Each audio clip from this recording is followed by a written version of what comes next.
Lieutenant colonel Lutfur Rahman Khan, আমি CO ওই ইউনিটের, তার মেয়ে।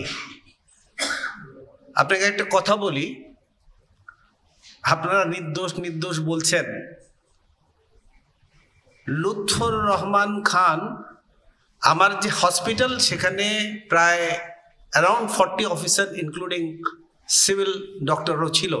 তা আমাদের কিছু অফিসারদের, ম্যাক্সিমাম অফিসারদের হসপিটালে রেখে বাকিদের ওই দরবার অ্যাটেন্ড করার জন্য বলা হলো, যেখানে লুৎফর রহমান খান ওকে কিন্তু রাখা হয়নি। তার মানে সে যদি হসপিটালে থাকতো তাহলে হয়তো বেঁচে যেত, এটা আমি মনে করি। সে অনুরোধ করে যে স্যার আমি যাব। লুৎফর রহমান খান, একটা উদাহরণ দিই, যে হি ওয়াজ এ ডক্টর, ওর মতো ভালো মানুষ খুব একটা দেখা যায় না।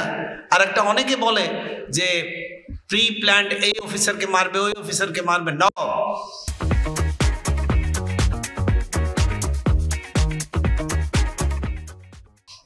ইট ওয়াজ অফিসার্স কিলিং অনলি। আর ওটা আমি পরে আসছি, এখন আমি ক্রোনোলজিক্যালি কিছু কথা বলি। দরবারের ভিতরের ব্যাপারটা সবাই জানেন।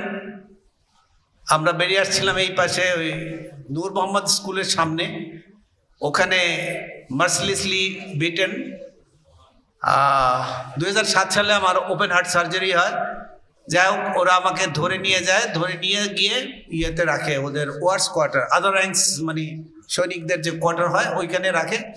ওখানে অনেকে বলে যে এদের কোনো দোষ নাই। কাদের সাথে, এটা বলা দরকার যে কাদের সাথে ওরা যোগাযোগ করেছিল, কেন ফেলে রেখেছিল ওখানে। ওখানে কথা হচ্ছিল কার সাথে? শেখ সেলিম, তাপস, মির্জা আজম, নানকের সাথে, নানক ভাই, কেন আমি তো পড়েছিলাম। এখন যে কথাটা আমি বলবো যে আফটার দি কার্ডেজ আমি ডিটেলস। ও আরেকটা কথা, আমি প্রথম প্রেস কনফারেন্স যখন আমি সিএমএইচে ভর্তি, তখন আর্মি হেডকোয়ার্টার থেকে একটা প্রেস কনফারেন্স হয়েছিল। সেখানে ডেকে নিয়েছে, অনেক কিছু ব্রিফ করেছে, কিন্তু কথা বলেছি আমি। ওখানে মুন্নি সাহাকে খুঁজছিলাম, মুন্নি সাহাকে ওখানে পাওয়া যায় নাই, যে গল্প বানিয়েছিল অফিসারদের বিরুদ্ধে। যাই হোক, ওখানে কিন্তু ওখানের ক্লিপ আমি 14 বছর পর পেয়েছি কিছু। আর যখন আমি হসপিটালে, তখন fascist Hasina was prime minister, সে ভিজিট করছিল।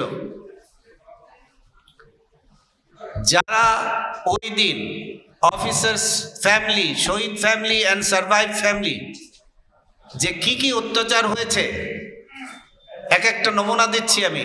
সিভিলিয়ান ডক্টর আমজাদ, ওই অফিসার্স কোয়ার্টারে উনি থাকেন। যখন ওরা অ্যাটাক করেছে বাসায়, দরজা খুলেন নেই, দরজা খুলে তার অ্যাবডোমেনে গুলি করা হয়েছে। নিরপরাধ, আপনাদের ভাষায় যদি যারা বলেন নিরপরাধ, একজন, তাও আমাদের ইউনিফর্মের না, একজন সিভিলিয়ান ডক্টর, এবং তার কি জটিল সার্জারি হয়েছে, এবং এখনো তিনি এটা রিমোট কতগুলো কমপ্লিকেশন হচ্ছে ওনার। একজন সিভিল ডক্টর, অন্যদের সিভিল ডক্টর, রেডিওলজিস্ট, তাকে বাট দিয়ে মারা হয়েছে, তার রেটিনাল ইনজুরি হয়েছে। এই নিরপরাধ বিডিআর সোলজাররা এটা করেছে, এবং এখনো তার আইসাইট ফিরে আসেনি ঠিক মতো। এইটা গেল আমার নিজের বাসায়। আমি তো তখন, আমি আর ইউনিটে যাচ্ছিলাম, বেরোতে পারিনি, নিয়ে গেছে ওখানে। যখন নক করলো দরজা, তখন আমার স্ত্রী দরজাটা খুলে দিল, কারণ দরজা না খুললে ভেঙে ফেলতো। তো বিডিআর সোলজার তার বুকের উপর বন্দুক ধরে বলে যে বেঁচে গেলেন, দরজা না খুললে ভেঙে ফেলতাম। এখানে আরেকটি কথা, আমার 2 মেয়ে, ওই সময় বড় মেয়ে বুয়েটে অধ্যয়নরত, বাসায় ছিল। তো আমাদের যে মাস্টার বেডের যে ইয়েটা থাকে, ওয়াশরুমের পাশে ছোট একটা জায়গা, ওইখানে ছোট একটা আলনা বানানো হয়েছে। ওই একটা গ্রোন আপ মেয়েকে ভাঁজ করে, কেমনে ভাঁজ করছে আমি জানি না, ওর মধ্যে ঢুকে তার মা দরজা খুলেছে, যা বলেছে, মা আমাকে মেরে ফেললেও তুই বেরোবি না। এরকম অসংখ্য ব্যাপার আছে। শেখ হাসিনা যখন যায়, ভিতরে যাওয়ার পর আমার পা তখন ফুলা, মানে সোয়েলিং আছে, বালিশ দেওয়া হয়েছে পায়ের নিচে, আমি পা নামাতে চাইলাম, তো উনি বললেন যে না ঠিক আছে। তার সাথে ছিলেন সাহারা খাতুন, সাথে ছিলে রেহানা তার বোন, তা আমার মেয়ে, বড় মেয়েটা, যেটা এই পপি যে কথাগুলো বলে গেল, ওটা আমি আরো একটু এলোবরেট করব, কেন খুব প্রিয় অফিসার ছিল আমার এই লুৎফর রহমান খান, ওর বাবা। তো ওখানে তার রেহানা বলছে যে বুবু তুমি এগিয়ে যাও, ওই মেয়েটাকে জড়িয়ে ধরো, যে ব্যবসাটা উনি করতেন, যে ওই কি জানি স্বজন হারানো ব্যথা, আমি বুঝি। এনিওয়ে সেখানে অনেক কিছু হয়। তারপর এই ভূমি যখন ওদের বাসায় গেলাম আমি, ও কিন্তু ইউনিফর্ম দেখলেই সে অন্যরকম হয়ে যেত। এখানে একটা কথা বলে যায়, বিফোর আই মিস, অনেকে বলেছে যে ইউনিফর্ম চেঞ্জ করা হয়েছে। অ্যাকচুয়ালি আমরা যারা বেঁচে ছিলাম, আমরা ওই ইউনিফর্ম পরতে চাই নাই, আমরা আর্মির ইউনিফর্ম পরেছিলাম। তারপর যে নতুন ইউনিফর্ম, আমরা যারা বেঁচে আছেন সেই অফিসাররা বলতে পারবে, আমরা কিন্তু বলেছিলাম যে আর্মি কমব্যাটের মতো সবুজ একটা ইউনিফর্ম চুজ করছিলাম। যে ইউনিফর্মটা এখন দেখছেন, এটা মইনুল সাহেব এসে বললেন যে এটা তারেক সিদ্দিকী ওনাকে বলছে যে এটা হাসিনা ঠিক করেছে, এটাই পড়তে হবে। এই হলো ইউনিফর্মের ইতিহাস।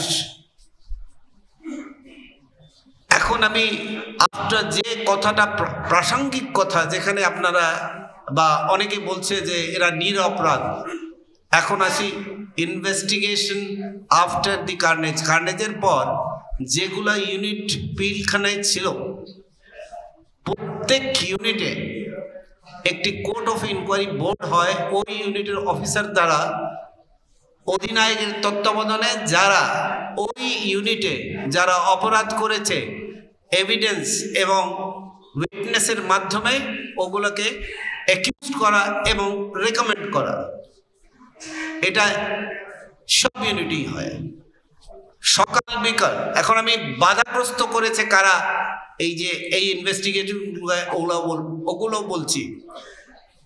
সকাল বিকাল মইনুল সাহেব, জেনারেল মইনুল সাহেবের ব্রিফিং হতো। আমি শর্ট করার জন্য খুব তাড়াতাড়ি বলে যাচ্ছি। ওখানে প্রথমে যখন একটা আছে, আমার ইউনিট থেকে 256 জন, কোনো ইউনিট থেকে 400 জন, তো উনি বলছেন এক ইউনিটের অধিনায়ককে 400 জন হবে না, কমাও 150 কমিয়ে দাও, 200 কমিয়ে দাও। তো ওই অফিসার আবার বলছে আচ্ছা ঠিক আছে স্যার। এখানে আমি বলি, কার্নেজ পরবর্তী নতুন অফিসাররা পোস্টিং হয়েছে, তারা ওই প্রেশারকে নিতে পারে নাই। ওই কমানো হলো, আমাকে বলা হলো, আমি কমাইনি, কিন্তু বলছে যে তুমি যে অপরাধে যাদের রেখেছো, এটা তো অন্য ইউনিটের তুলনায় কিছুই না। তারপর হলো, আপনারা জানেন বিডিআর যে কোর্ট, এটার বিচার হলো শেষ দিকে, 2009-এর শেষ দিকে হাসিনা সরকার কর্তৃক কিছু সিভিল লয়ার দেওয়া হলো, হেডকোয়ার্টার অ্যাটাচ করা হলো। কেন? টু অ্যাসিস্ট, মানে আমাদের যারা ইউনিটে যারা ইনকোয়ারি করেছি, এটাকে অ্যাসিস্ট করার জন্য ওইখানে আসামি যাদের করা হবে, ওই যে সিভিল কোর্ট যেটা আলিয়া মাদ্রাসার ওখানে। কিন্তু এরা এই জন্য আসেনি, আসছিল যাতে অ্যাকিউজ, ওনারা শুধু বলতো কমাতে হবে। এবং তখন এমনও ঘটনা ঘটেছে, ওনারা এই লিস্টটা নিয়ে বাইরে যে ওই অ্যাকিউজড যারা বিডিআর সদস্য ছিল, তাদের পরিবারবর্গর কাছ থেকে টাকা খেয়ে আমাদের অনেককে বাধ্য করেছে, বাধ্যমানিক বলছে এগুলো বাদ দিতে হবে। তার মানে আক্রমণ হয়েছে। যাদের আলিয়া মাদ্রাসায় বিচার করা হয়েছে, তাহলে আপনারা ভালো করে বুঝতে পারেন যে কাদের বিচার করা হয়েছে, যাদের আপনারা বলছেন নির্দোষ টির্দোষ কি কি বলেছেন। আরে অনেক তো অপরাধ করেছে, তাদের বিচারে আসেনি, করতে দেওয়া হয়নি, বাধা দেওয়া হয়েছে। এখন আমি আর একটা কথায় আসি। ব্রিগেডিয়ার জেনারেল হাসান নাসির প্রথম যে কমিশন হয়েছিল 2009 সালে, উনি আপনারা জানেন নোট অফ ডিসেন্ট দিয়েছিলেন, এগ্রি করে নেই ওই কমিশনের ফাইন্ডিং এন্ড রেকমেন্ডেশনের সাথে। উনি একটা ভালো কমেন্ডেবল জব করেছিলেন, এটা আমরা অ্যাপ্রিসিয়েট করি। এবং তার পরিবর্তে ব্রিগেডিয়ার জেনারেল রফিক ওনাকে দেওয়া হয়, উনি সাইন করে দিয়েছিলেন এবং পরবর্তীতে মেজর জেনারেল হয়েছেন, তারপর বিডিআই ডিজি হয়েছেন, আর এখন উনি রেড ক্রিসেন্ট সোসাইটির চেয়ারম্যান। এখন কথা হলো যে ব্রিগেডিয়ার জেনারেল নাসির, যেটা তদন্ত হয়েছে ইউনিট লেভেলে, গ্রাউন্ড লেভেলে যারা ওই সময় ভিতরে ছিল, সেই তদন্ত অনুযায়ী বিভিন্নভাবে বাধাগ্রস্ত হওয়ার পর কার জেনারেল মইনুল, ব্রিগেডিয়ার আজিজ এরা বাধা দিয়ে এবং করে কমাইছে। তারপর আবার আসলো একদল হাসিনা কর্তৃক মনোনীত কিছু লয়ার, যারা করলো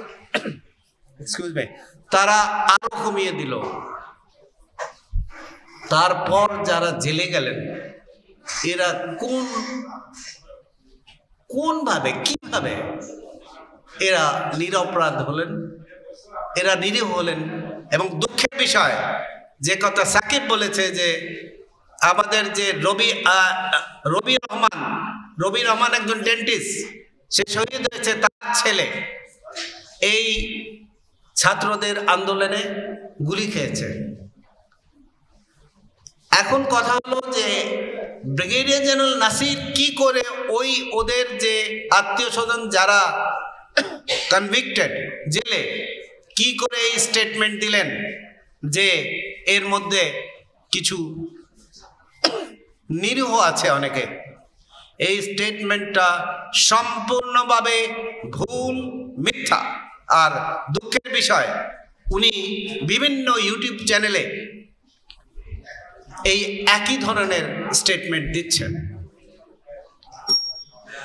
আর একটা কথা, যে অনেক কথা শুনতে পাচ্ছি, কেউ বলে এই আসছিল। আচ্ছা, যে বলেছে কিন্তু এক্সিকিউট, যেটা আমি বলেছি, এক্সিকিউট কে করেছে?